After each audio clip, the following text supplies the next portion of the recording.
This week, News 10's Mark Allen has been living on the streets, experiencing life as a homeless person in the Wabash Valley. Now, earlier in our newscast, we saw Mark in an area that attracts a lot of homeless people.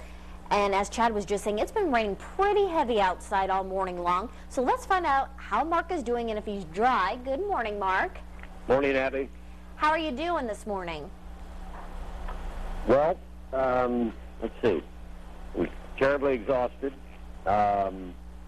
I was able to get out of the rain. My clothes are damp, but I didn't get rained on directly last night. Now, where did you sleep last night?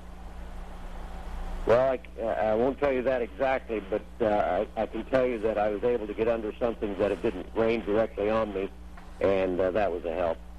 Now, we saw in a piece earlier, and you were with Bill Wilson, and you guys went underneath a bridge, and you actually found a lot of things that showed signs that people were actually sleeping and living under these bridges.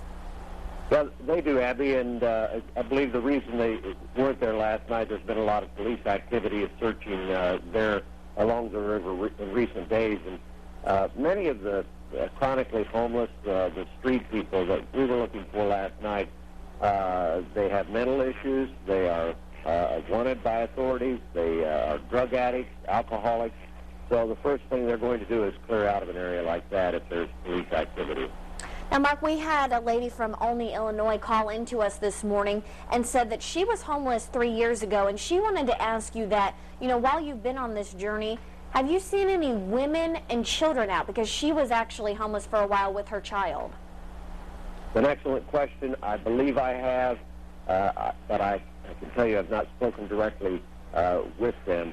But I believe that at least one woman I saw was homeless. She did not approach me. I, of course, did not approach her.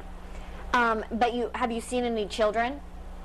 Yes, she had a child with her, and I believe they were living in a vehicle. And I think that's what a lot of people may not realize is, you know, it's just not adults. There are children who are homeless as well. I'm sorry, Abby? I said I think that's not something that people may not realize is that, you know, it's not just adults that are homeless as well. Children are homeless too.